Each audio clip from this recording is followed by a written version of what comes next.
আসসালামু আলাইকুম, আমি জামাল নাসের। আজকে পড়ব হচ্ছে জেল ফিল্ট্রেশন। প্রথমে আমরা পড়ব হচ্ছে জেল ফিল্ট্রেশনের definition. The chromatography method in which molecules are separate base on their size. অর্থাৎ হচ্ছে জেল ফিল্ট্রেশনটা তোমার হচ্ছে সাইজের উপর ভিত্তি করে হচ্ছে সেপারেট করা হবে, বা কোনো একটা পদার্থকে, কাঙ্ক্ষিত পদার্থকে আলাদা করা হবে তোমার এটার সাইজ অনুযায়ী। হ্যাঁ, এই জন্য এটাকে আমরা বলি হচ্ছে জেল ফিল্ট্রেশন ক্রোমাটোগ্রাফি। আর ফিল্ট্রেশন কেন বলা হয়? ফিল্ট্রেশন মানে হচ্ছে চাকুনি বা হচ্ছে সেপারেট করা আর কি। তো দেখো, প্রত্যেকটা ক্রোমাটোগ্রাফির মতো এটাতেও হচ্ছে তোমার দুই ধরনের ফেজ থাকে বা দুই ধরনের দশা থাকে। একটা হচ্ছে স্টেশনারি ফেজ আর একটা হচ্ছে মোবাইল ফেজ। তো প্রথমে দেখো হচ্ছে স্টেশনারি ফেজ। স্টেশনারি ফেজ হচ্ছে যেটা মানে হচ্ছে তোমার স্থির দশা, যেটা কোনো নড়াচড়া করবে না। তো ওইটা হচ্ছে আমাদের স্টেশনারি ফেজটা হচ্ছে তোমার জেল দ্বারা গঠিত। এই জেলটা হচ্ছে তোমার কি, এই জেলের মধ্যে কি কি থাকে? যেমন থাকে তোমার হচ্ছে বেশিরভাগ ক্ষেত্রেই পলিঅ্যাক্রাইলামাইড জেল থাকে, হ্যাঁ, বা পলিঅ্যাক্রাইলামাইড। তো আমাদের এই জেলটা আসলে কিভাবে গঠিত এটা আমাদেরকে অবশ্যই জানতে হবে। এই যে দেখো, মনে করো জেল, এই জেল মিডিয়ামটা এমনভাবে প্রস্তুত করতে হবে যেন হচ্ছে প্রত্যেকটা জেলের মধ্যে হচ্ছে তোমার কিছু দানা থাকবে। এই দেখো দানা আকার, দেখছো এখানে প্রত্যেকটা দানা আকার আছে। এই দানাগুলো কিন্তু হচ্ছে ফোর থাকবে। ফোর মানে ছিদ্র, কি থাকবে? ছিদ্র, মানে ছিদ্রাল আর কি। এমনভাবে তৈরি করতে হবে যাতে এগুলো ছিদ্রযুক্ত হয়। তাই আমি এরকম প্রত্যেকটা ছিদ্রযুক্ত, এবং হচ্ছে প্রত্যেকটা দানা থেকে প্রত্যেকটা দানার মধ্যে ফাঁকা স্থান থাকবে। হ্যাঁ, মানে পার্থক্য থাকবে আর কি, মানে ফাঁকা থাকবে, দূরত্ব থাকবে। হ্যাঁ, তারপর আমরা কি করব? দেখো দেখো এখানে যে ফোরগুলা থাকে বা ছিদ্রগুলা থাকে, এই ছিদ্রগুলা দিয়ে কিন্তু হচ্ছে বিভিন্ন পদার্থ প্রবেশ করবে। তো যেহেতু কোনো ছিদ্র দিয়ে, এক ছিদ্র দিয়ে প্রবেশ করবে, আরেক ছিদ্র দিয়ে হচ্ছে তোমার বের হবে, এই জন্য এটাকে বলা হচ্ছে তোমার ফিল্ট্রেশন।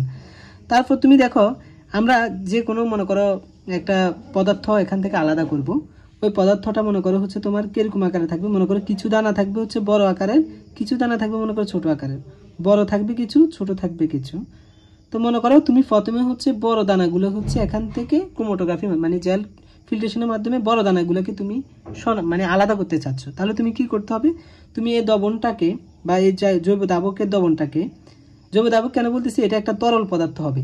তো তরল পদার্থটা যখন আমরা, এটা একটা স্থির পদার্থ বা স্থির দশা হবে, এটা চলবে না কিন্তু, এটা একদম স্থির পদার্থ। এখানে বসাই রাখবো আমরা, এটা বসাই রাখবো।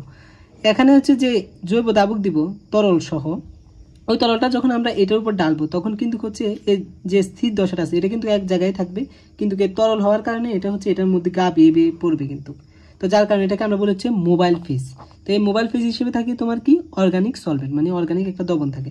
ওই দ্রবণে হচ্ছে তোমার বড় ধরনের কণাও থাকবে, ছোট ধরনের কণা থাকবে। মনে করো আমি বড় ধরনের কণা আগে আলাদা করতে চাচ্ছি, যখন আমি হচ্ছে এই বড় ধরনের কণাগুলো হচ্ছে তোমার হচ্ছে সলভেন্ট মানে হচ্ছে স্টেশনারি ফেজে আমি ঢালবো, ডালার সাথে সাথে দেখো বড়গুলো কিন্তু হচ্ছে এই ছিদ্রের মধ্যে ডুববে না।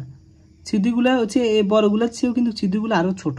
হ্যাঁ, এই বড়গুলার যে সাইজ, এই সাইজের চেয়েও কিন্তু হচ্ছে ছিদ্রগুলো আরও ছোট। তাহলে কিন্তু এই ছিদ্র দিয়ে কিন্তু বড়গুলো ডুববে না। বড়গুলো কি করবে? এই যে ফাঁকা স্থানগুলো আছে, এই ফাঁকা স্থান দিয়ে প্রতিনিয়ত বাড়ি খেয়ে খেয়ে কিন্তু বের হয়ে আসবে। তাহলে দেখো এগুলোর আকার বড় হওয়ার কারণে ফাঁকা স্থান দিয়ে কিন্তু খুব তাড়াতাড়ি বের হয়ে আসবে।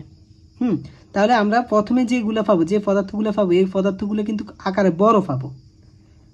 তাহলে কিন্তু এভাবে আমরা ক্রোমাটোগ্রাফির মধ্যে কিন্তু বড় সাইজগুলোকে আগে আলাদা করে ফেলবো। তারপর দেখো যেখানে ছোট ছোটগুলো আছে, এই ছোটগুলো কিন্তু এই ছিদ্রের ভিতরে ঢুকবে। ছিদ্রের ভিতরে ঢুকলে কিন্তু আবার এই ছিদ্র দিয়ে বের হবে, আবার আরেকটা ছিদ্রের মধ্যে মনে করে ঢুকবে। এভাবে কিন্তু হচ্ছে আস্তে আস্তে নিচে পড়তে থাকবে।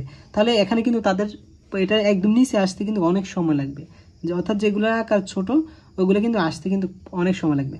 তাহলে মনে করেন নির্দিষ্ট একটা সময় পর আমরা দেখবো হচ্ছে তোমার ক্ষুদ্র ক্ষুদ্র যে তোমার হচ্ছে পার্টিকলগুলো, ওইগুলো আমরা পাবো। তো এইভাবে হচ্ছে প্রথমে বড়গুলো পাবো, তারপর ছোটগুলো পাবো। এইভাবে হচ্ছে আমরা ক্রোমাটোগ্রাফির মাধ্যমে হচ্ছে বিভিন্ন পদার্থকে বা বিভিন্ন পার্টিকলকে সহজেই সেপারেট করতে পারি। আসসালামু আলাইকুম।